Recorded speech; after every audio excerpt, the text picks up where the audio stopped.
Ang kwento natin ngayong araw ay isa sa pinaka-nakakakilabot na kaso ng 2024. Isang krimen na sobrang nakakagulat, na pati ang mga investigador ay nabahala at ang komunidad ay hindi makapaniwala.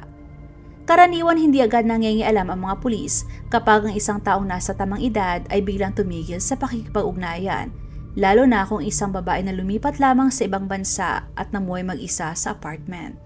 Matapos ang 13 years na kasal, si Ana Maria Henao Knežević, isang mamamayan ng US, ay pumunta sa Madrid upang mag-isa muna, hanapin ang sarili at magsimulang muli.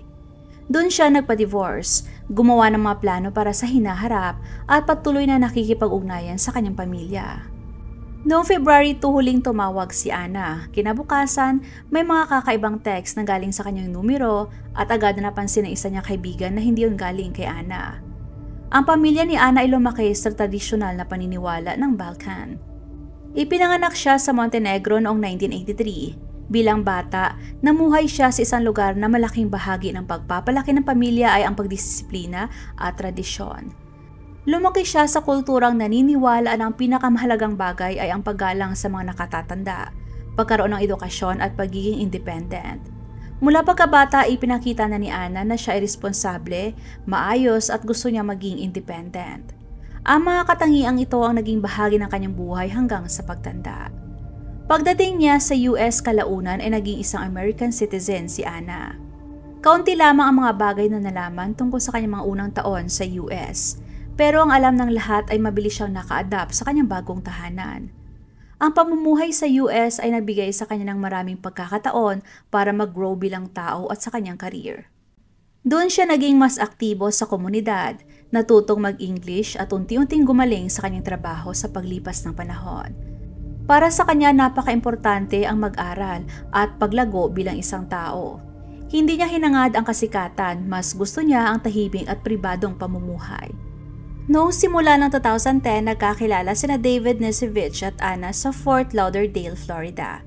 Naging seryoso sila sa isa't isa, nag-live-in at kalaunan ay nagpakasal. Di nagtagal nagtayo sila ng negosyo na technical help at IT solutions. Ayon sa mga nakakakilala sa kanila, si David ang humahawak sa technical na bahagi at si Ana naman ang sa planning at organizing. Pagkatapos nito, nagsimula rin sila mag-invest sa real estate at bumili ng mga bahay sa Florida. Sa panlabas na tingin, maayos ang kanilang relasyon. May magandang negosyo, bahay at normal na pamumuhay. Sila ang mag-asawang itinuturing na may malinaw na kinabukasan at magiging matagumpay. Sa paglipas ng panahon, nagkaroon sila ng problemang pampamilya na hindi alam ng ibang tao. Unti-unting naging napakabigat ng kanilang relasyon dahil sa mga pagtatalo tungkol sa pera at mga personal na issue. Pagsapit ng 2023, halos tuloy na nagwakas ang pagsasama ni Ana at David. Ayon sa kanilang mga kaanak, nasa proseso na sila ng divorce at ang usapin kung paano hahatiin ang kanilang mga ari-arian ay naging napakahalaga. Pati ang mga negosyo at mga bahay na nakapangalan sa kumpanya ay nanganganib. Kahit hindi pa tapos ang proseso ng divorce, abala ang magkabilang panig sa paghahanda. May mga pag-uusap at pagtatalo at lalo pang tumitindi ang tensyon. Ayon sa ilang nakakakilala sa mag-asawa, mas lalo pang lumala ang sitwasyon dahil ang hiwalayan ay may kasamang parehong emosyonal na issue at malaking halaga ng pera. Dahil lalong lumalala ang gulo, pinili ni Ana na umalis muna sa US.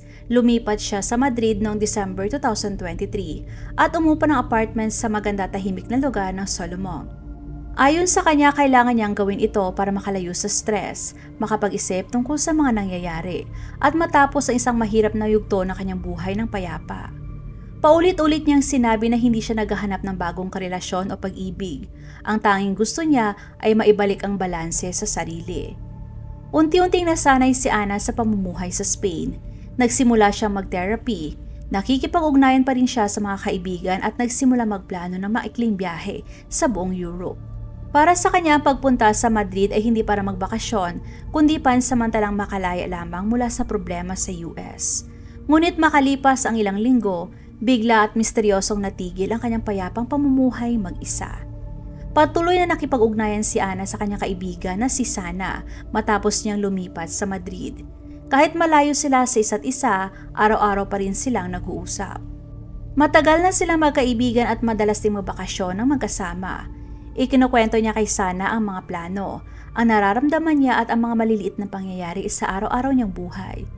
Sa mga chat at usapan nila, malinaw na hindi nagkukulang si Ana sa pagbabahagi tungkol sa kung paano siya nag-a-adjust sa buhay niya sa Spain. Nagkasundo sila magkita ulit sa Madrid matapos ng kanilang bakasyon sa Austria noong kalagitnaan ng January 2024. Nakatakda na darating si Sana ng February 8 at bago yon February 5, nakatakdang pumunta si Ana sa Barcelona kasama ang isa pang kaibigan. Katunayan ay nakabili na siyang tiket para sa kanila. Hindi lang ito para makalayo sa problema saglit, kundi pupunta rin sila sa isang meeting kasama ng kaibigan. Napag-usapan na nila ang plano ng biyahe at sobrang excited siya tungkol dito.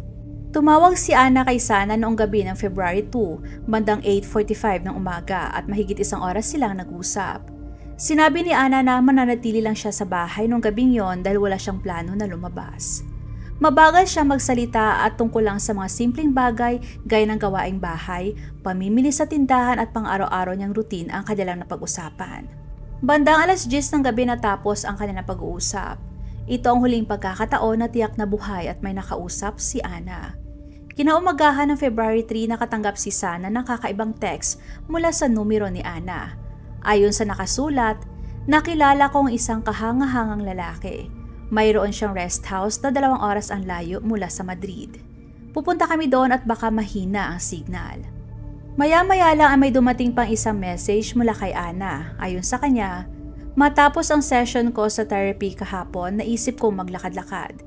Nilapitan niya ako sa kalsada at agad kami nagkapalagay ng loob. Hindi ko pa naranasan ang ganito. Para kay Sana hindi ka panipaniwala ang mga salitang yon. Kilala niya si Ana bilang maingat at hindi basta sasama sa isang estranghero, lalo na sa ibang lugar nang hindi sinasabi sa kahit sino. Agad nag-reply si Sana pero wala nang sumunod na message.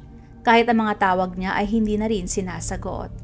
Sa una inisip niya na baka totoong mahina lang ang signal, pero habang lumilipas ang mga oras lalo siyang kinakabahan. Sa parehong araw nakatanggap din ang kaibigan ni Ana na marunong mag-Espanyol ng parehong message. Pero kakaiba ang estilo ng mga text na ito. Isinulat siya sa kakaibang paraan gamit ang mga salitang hindi karaniwang ginagamit ni Ana. Ayon sa kapatid ni Ana, parang isinulat ang mga text sa ibang wika at saka lang i-translate. Ang mensahe ay napaka-formal at kakaiba na lalo pang nagdulot ng kaba sa kanila. Doon pa lang, napansin agad ng mga nakatanggap ng message na sina Sana at mga kaibigan ni Ana na marunong mag-Espanyol na hindi si Ana ang sumulat.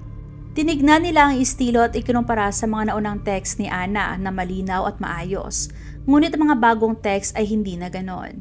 Bukod pa rito, ang mga sitwasyong binanggit sa mensahe ay salungat sa mga aktwal na ginagawa ni Ana sa mga nakaraang araw. Kinabukasan, sinubukan ni Sana ang iba't ibang paraan para makipaunayan kay Ana. Tumawag siya sa mga kilala nilang pareho. Gumamit ng app para alamin kung nasaan siya at tumawag sa mga ospital. Ngunit wala ring nangyari. Hindi sinasagot ni Ana ang kanyang telepono kahit na naka-on pa ito. Dahil sa nakakabahala ng mga text na galing sa cellphone ni Ana, agad na tumawag si Sana sa mga pulis sa Madrid. Sinabi niya na ang ikinikilos ng kanyang kaibigan ay lubos na kakaiba at hindi karaniwan. Bigla na lang natigil ang kanilang komunikasyon at ang mensahe ay isinulat sa parang hindi karaniwan para kay Ana. Ngunit sa mga oras na yon ay walang ginawa ang mga pulis sa Spain. Para sa kanila, si Ana ay nasa hustong gulang na at may kakayahang magdesisyon para sa sarili. Kasama na doon ang pag-alis ng hindi nagpapaalam. Ayon sa mga pulis, kailangan muna nilang masigurong hindi siya umakto laban sa kanyang kagustuhan bago sila magsimula ng investigasyon. Para sa kanila hindi sapat na dahilan ang mga nakakatakot na text o ang pananahimik ni Ana para kumilos. Noong February 5, bumili si Ana ng tiket papuntang Barcelona. Ito lamang ang naging clue na pinili ng mga pulis na paniwalaan. Ayon sa mga otoridad, magiging opisyal lang na nawawala si Ana kung hindi siya sisipot sa tren at hindi mag-uulat. Dahil dito walang ginawa ang mga pulis sa loob ng 3 araw na hindi sumasagot si Ana.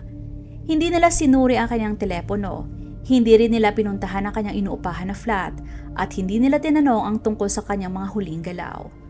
Habang nangyayari ito, patuloy na sinusubukan ng mga kaibigan ni Ana na makipag-ugnayan sa kanya. Tinatawagan siya, tinetext at kinakausap ang mga tao sa Madrid pero bigo sila. Wala rin naitulong ang paghingi nila ng aksyon mula sa mga pulis dahil itinuring pa rin itong pribadong usapin. Noong February 5, wala ring makontak sa alinman sa mga telepono ni Ana sa istasyon ng tren. Hindi rin siya dumating at doon lamang opisyal na idiniklara ng mga pulis na nawawala siya. Sa parehong araw humiling sila sa korte ng search warrant para sa flat ni Ana at sa data ng kanyang phone connection. Pero lumitaw ang bagong problema. Tinanggihan ng hukom ang kahilingan dahil sa tingin niya walang palatandaan ng krimen sa loob ng flat. Wala ring senyales ng sapilitang pagpasok o away at wala nakitang anumang tanda ng karahasan. Mula sa legal na pananaw, wala ring sapat na dahilan para halughugin ang kanyang computer o buksan ang kanyang mga files. Makalipas ang ilang araw sa wakas ay sinuri ng mga pulis ang apartment. Natuklasan nilang nakalak mula sa labas ang pinto. Sa loob naman mukhang maayos ang lahat. Hindi nagalaw ang mga gamit, walang senyales ng kaguluhan at nanatili pa rin ang mga mamahaling kagamitan. Pero ang katotohanang wala ang nakatira roon habang bakante ang flat ay nagdulot ng maraming tanong. Lumalabas na maaring umalis siya ng kusa at hindi na bumalik o kaya naman ay kinuha siya ng walang anumang bakas ng sapilitang pagpasok. Si Felipe na kapatid ni Ana ay lagi nakikipag-ugnayan sa pamahalaan ng Spain, ngunit sinabi niyang mahirap ang pagtutulungan ng dalawang bansa. Tinanong siya ng mga reporter tungkol sa kakulangan ng mga imbestigador na marunong ma-Ingles sa Madrid at kung bakit hindi pa rin sapat ang tulong na ibinibigay ng US. Ipinunto rin ang kakulangan ng maayos na koordinasyon sa pagitan ng mga pulis ng Spain, ng FBI at ng consulate ng US, kahit na isang Amerikanang mamamayan si Ana na biglang nawala sa ibang bansa nang hindi malinaw ang dahilan. Maraming tao ang naniniwala na nasayang ang unang mga araw mula nang mawala si Ana.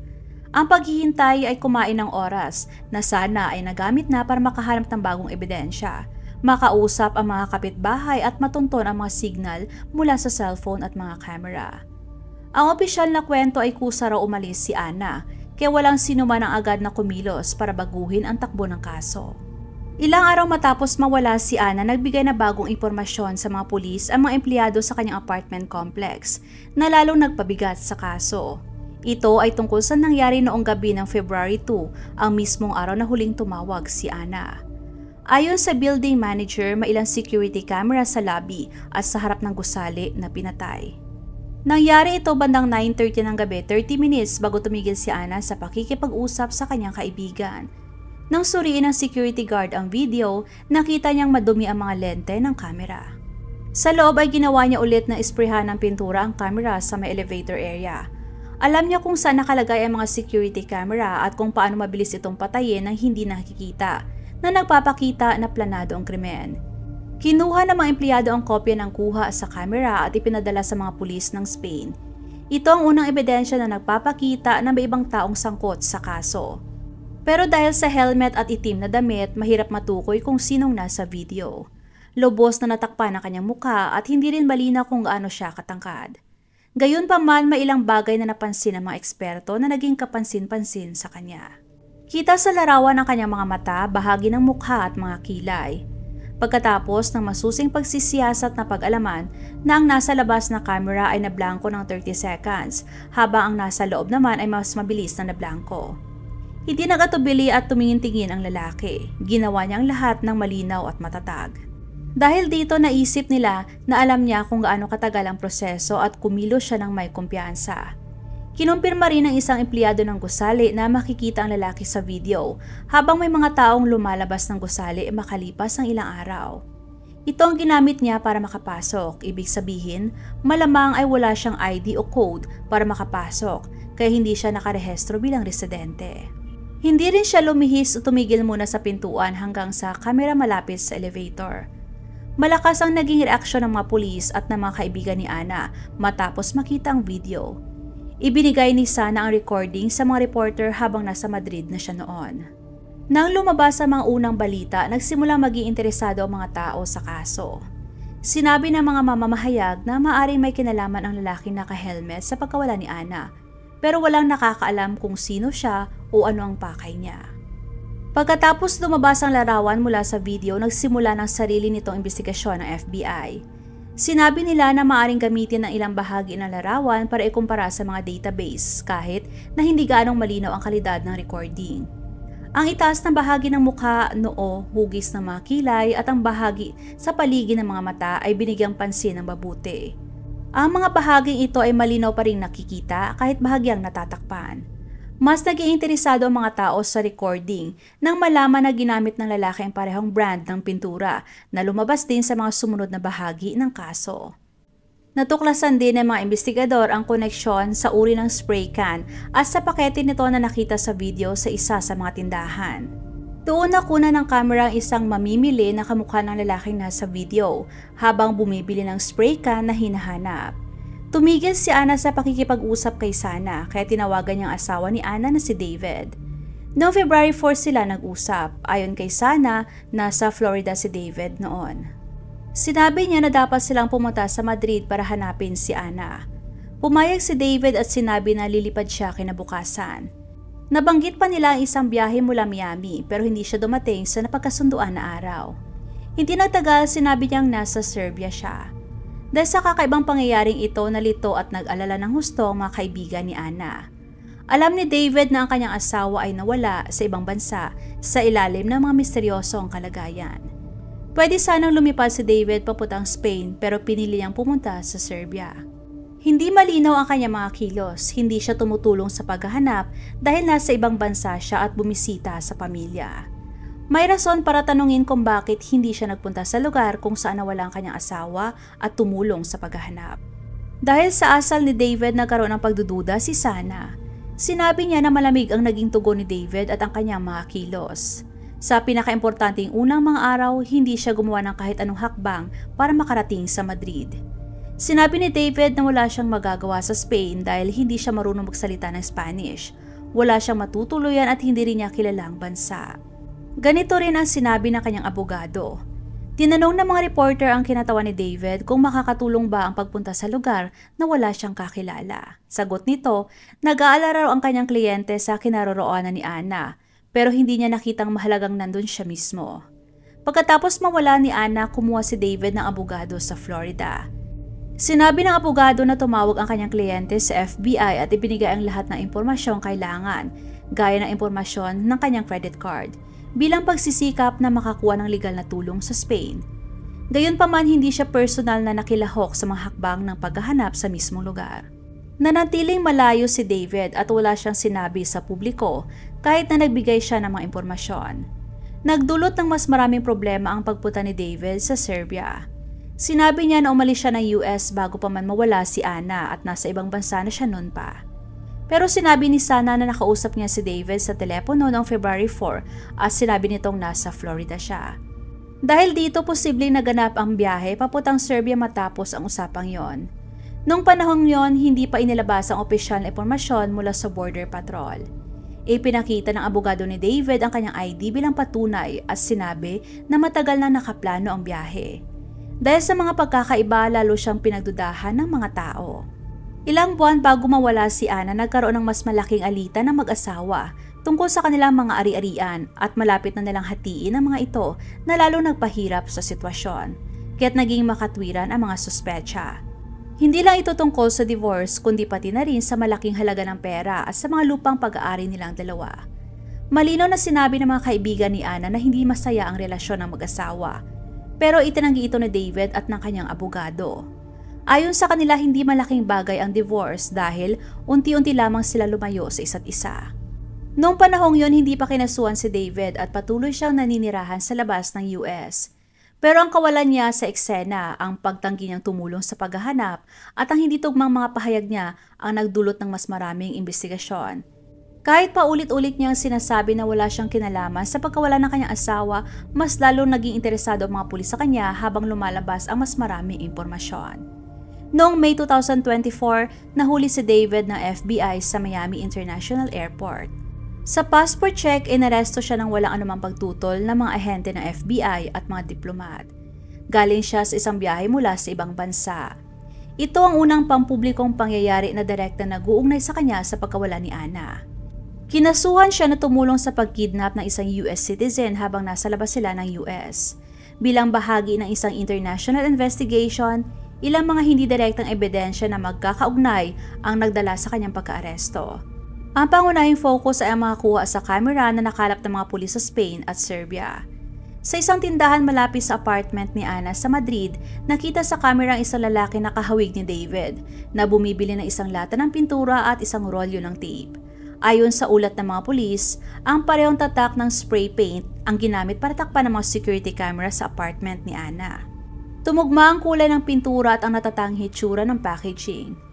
Kasabay ng video footage na tukoy din ng mga ahente kung saan nakarating ang nirentang kotse ni David sa Serbia. Sa tulong ng GPS data, lumabas na ang sasakyan ay tumawid papuntang Spain at dumaan sa Madrid at pagkatapos ay bumalik sa Serbia sa pamamagitan ng North Italy. Batay sa kung gaano kahusay ang rota na akma sa lugar, lumabas na posible na ang katawan ni Ana ay inilipat gamit ang kotse na yon. Nag-iinteresado ang mga pulis ng Italy at Spain sa isang hintuan sa masukal na bahagi ng North Italy, kaya nagsagawa sila ng mga paghahanap sa lugar. Hindi pa rin nakita ang katawan, pero ang teorya tungkol sa paglipat nito ang nanatiling pinapaniwalaan. May isang pangyayari sa elevator ng gusali ni Ana na nakakuha ng malaking pansin. Ipinakita ng mga imbestigador ang isang video ng isang lalaki na may parehong tangkad ni David na lumalabas mula sa elevator na may dalang malaking maleta. Nangyari ito nung gabing nawala si Ana. Hindi makikita ang mukha ng lalaki pero ang oras at lugar ay tugma sa ibang ebidensya.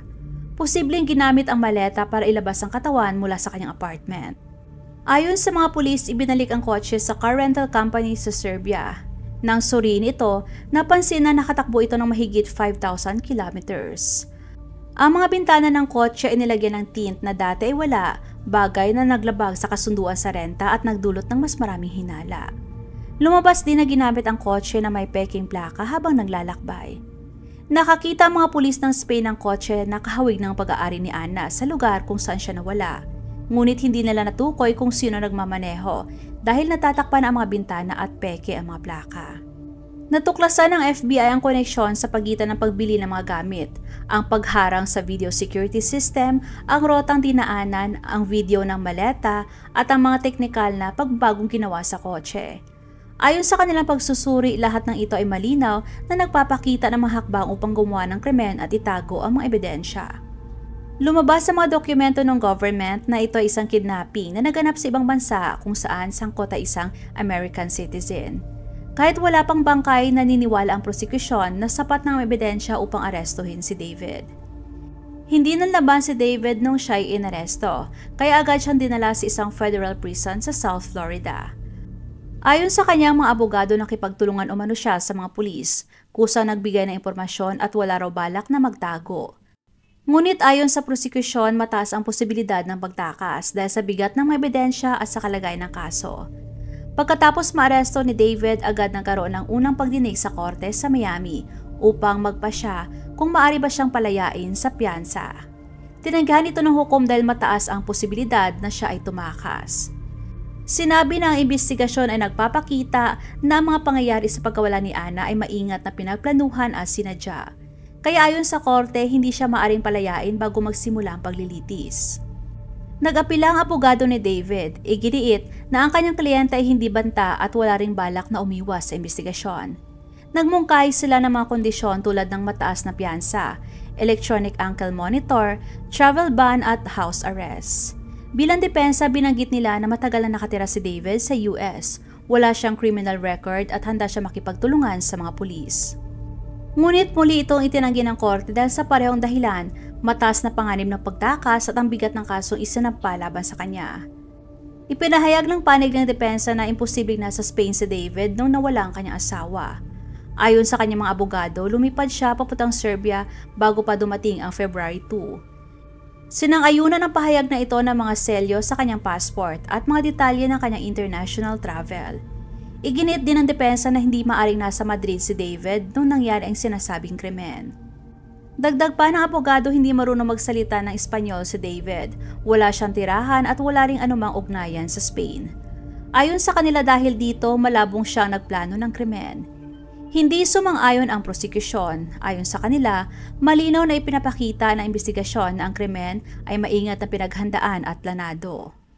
Binigyang diin ng mga taga-usig na ang paglalakbay ni David sa Europe ay naganap sa parehong panahon na nawala si Ana. Nakasaad sa mga dokumento ang impormasyon tungkol sa nirentang sasakyan, ang mga biniling kagamitan at iba pang kilos na nagpapakita na may mga paghahanda bago pa man ang pangyayari. Kahit na walang direktang ebidensya, naniniwala ang prosekusyon na lahat ng mga palatandaan ay tumuturo sa kanyang pagkakasangkot.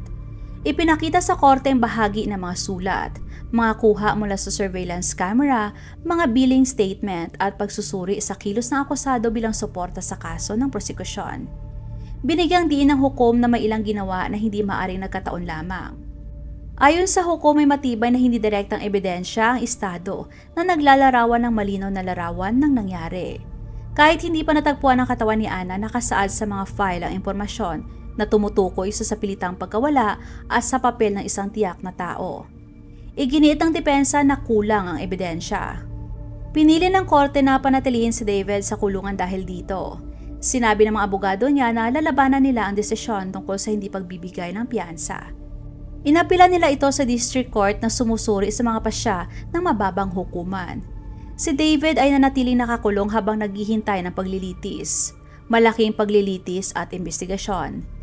Sinuri rin ng mga investigador ang ugnayan ni David sa isang babae na ayon sa FBI ay tumulong magsulat ng mga text na sinasabing ipinadala ni Ana noong February 3. Marunong siya magsalita ng Espanyol at nakipag-ugnayan siya kay David sa pamamagitan ng isang relationship app. Ang mga text mula sa telepono ni Ana ay sinulat sa paraang hindi karaniwan sa kanya kapag nagsasalita ng Espanyol. Napansin agad ng kanyang pamilya na ang mga mensahe ay parang isinalin ng computer. Kumpirmado ito matapos ang pagsusuri sa paggamit ng wika. Ayon sa depensa, walang direktang ebidensya laban kay David. Ipinunto ng mga abogado na si David ay hindi nakita sa flat ni Ana at walang patunay na nakipag-usap siya sa kanya sa araw ng pagkawala. Hindi rin nila pinaniniwalaan ang video na nagpapakita umano ng suspect na may dalang bag. Giit nila maaring ibang tao yon at hindi sapat ang pagkilala base lamang sa bahagyang anyo ng katawan.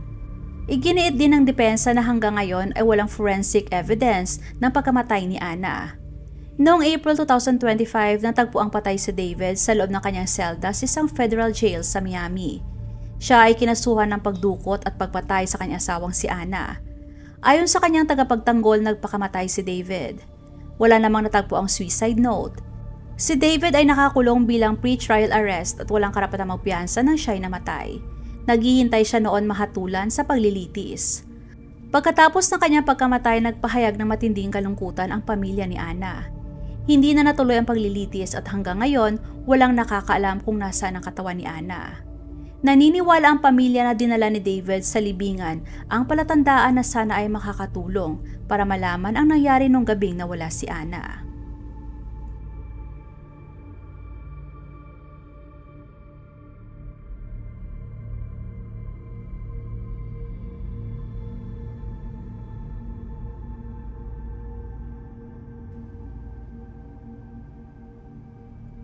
Huwag magatubiling ibahagi inyong mga saloobin at komento. And please huwag kalimutang mag-like and subscribe sa aking channel kung hindi mo pa nagagawa. Magkita-kita tayo ulit sa aking susunod na video. Maraming salamat!